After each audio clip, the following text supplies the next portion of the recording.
Today, content creators across the entire world opened up the 2022 Pharaoh's God Megatins. Not only will I be going over the most important reprints and rarity upgrades, I'll also be talking about the cards that you may want to pick up because they weren't printed inside of the Megatin. What's going on with y'all, big dog? And it is an amazing day for Yu-Gi-Oh! I hope that your day, phenomenal. But if it isn't, don't let what happened at the beginning of your day ruin the rest of your day. Now, the 2022 Pharaoh's God Megatins are a relief to so many Yu-Gi-Oh! Players. Personally, I don't think that Konami went about this correctly, and allow me to explain. As you guys know, I have always been an advocate for reprints in the Yu-Gi-Oh! Card community. Yu-Gi-Oh! Is fucking expensive, and I will want as many people to play as possible. The 2022 Megatins do just that. They not only reprint cards from the last 4 core sets starting with Blazing Vortex, they also reprinted some very important hand trap and staple Yu-Gi-Oh! Cards to improve your game, kind of. The problem with this particular tin is that most of the good cards, like a majority of the good cards, are printed as prismatic secret rares. And as per usual, when you open up a Megatin, you will receive 1 prismatic secret rare per pack, 3 packs inside of a tin, which is a grand total of 3 prismatic secret rares per tin. Now help me out here, guys, if my math ain't mathin'. There are over 30 secret rares for the Megatins. You only pull 3 per tin, and the case is 12 tins. That means you'll only pull 36 secrets and there are over 30. Yo, this creates a situation where players need to buy multiple cases of the Megatins just to secure some of the most important staple cards. It's not as budget as one would expect it to be. If you buy 12 Megatins at MSRP, that's going to set you back roughly $240 just to potentially get 1 or maybe even 2 copies of the prismatic secret that you need. You'll probably need to buy 2 to 3 cases. This is going to run you close to the $620 range if you have multiple prismatics that you need from this case. The good thing is that you'll probably get just about everything at 3 cases, but we haven't even talked about short prints. Let's not get into that. But enough of me being a Debbie Downer because there's nothing I can do to change it. The reprints are very much welcomed, and let's go over some of the most popular reprints. I want to give a shout out to Scropling for compiling this list. It definitely makes my job a lot easier. The secret rares they're pretty good. Inside of their set, there's a Lightning Storm, Small World secret rares. We'll get to pictures in just about a second. Crossout Designator, Red Eyes Dark Dragoon. Don't know who would need that.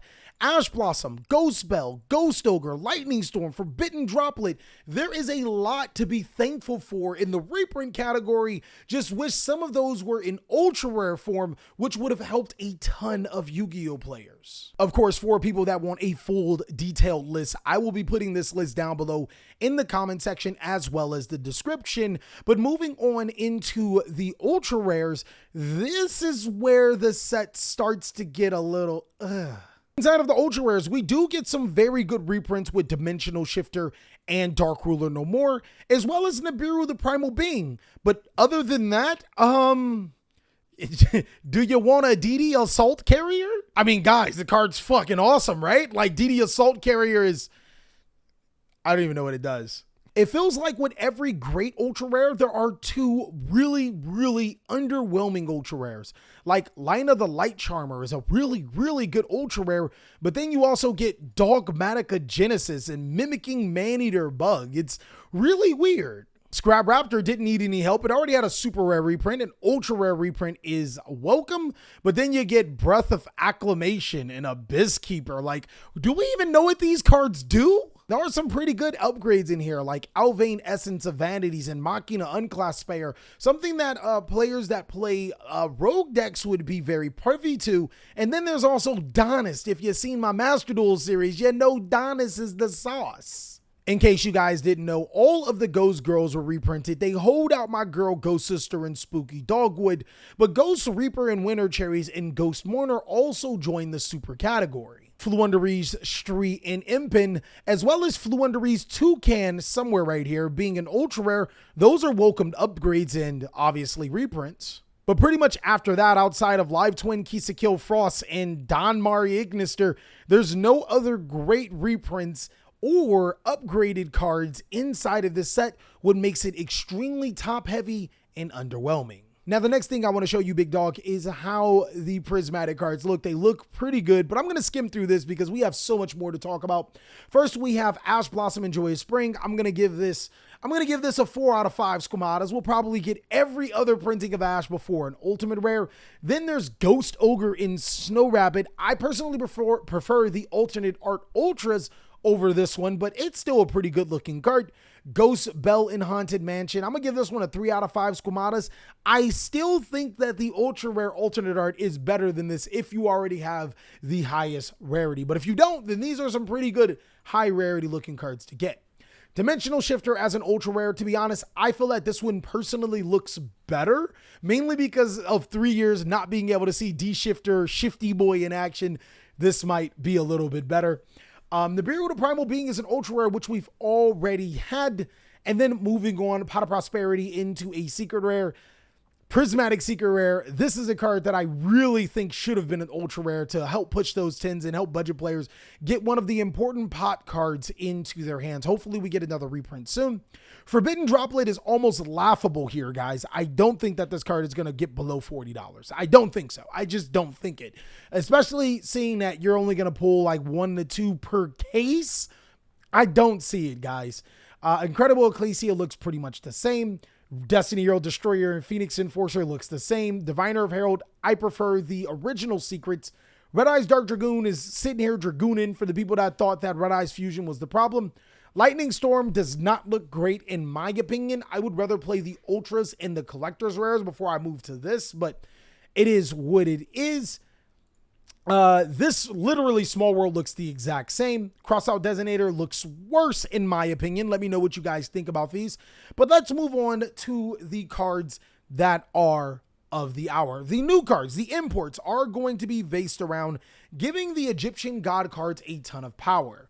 Revive Sky God says the activation of this card or its effects cannot be negated, nor can its effects be negated. So you ain't stopping this card. Special one, Slifer the Sky Dragon from your graveyard. Then each player draws one card until they have 6 cards, or draws cards until they have 6 cards in their hand. This card literally says draw 6 cards. I think that's the only thing that everybody's been paying attention to, is that it says draw 6 cards. Unfortunately, it gives your opponent 6 cards, up to 6 cards. But if your opponent got 5 cards in your hand and you got 0, boy, that might be it. It also allows you to banish this card from your graveyard and place a monster reborn from your deck or graveyard to the top of your deck. Then if a Divine Beast, Cough Cough, Winged Dragon, or Fear Mode is in your graveyard, you draw a card. I personally think that this card is pretty funny. It might be one of the best, God support that we have. Next, we have Soul Energy Max. If you control an Obelisk the Tormentor, whose original attribute is Divine, in your monster zone, tribute to other face-up monsters, destroy as many monsters your opponent controls as possible, and if you do, inflict 4,000 damage to your opponent. During the main phase or battle phase, you can banish this card from the graveyard, add 1 Obelisk to Tormentor from your deck or graveyard to your hand, then immediately after it resolves, you can normal summon 1 Obelisk the Tormentor. I think that this card is actually really, really cool. I'm curious to trying to make the god cards work. There's even an Obelisk spell card that says when you tribute 2 monsters, it allows you to destroy all cards your opponent controls and then inflict 500 per card. So that's interesting. I don't think that these cards will be competitively good, but Dual Tower may be something else. At the start of each battle phase, each player can reveal 1 monster from their deck who does not have ? Attack. You banish them face down. Then the player who revealed the monster with the highest attack can special summon 1 monster from their hand. And it can attack directly while on the field. Once per turn during the end phase, you can activate this effect. If you control this card during the end phase of your next turn, destroy all cards on the field. I think that this card is really interesting on getting high-level attack monsters to your side of the field. I can imagine a deck that has a ton of high attack monsters that are harder to summon, abuse this card, being able to summon them to the side of the field consistently, and give them the ability to attack directly. Nothing comes to mind, but it seems like a really interesting card. The Red Eyes alternate art looks amazing, and so does the Blue Eyes alternate art, which I believe are based off of the manga.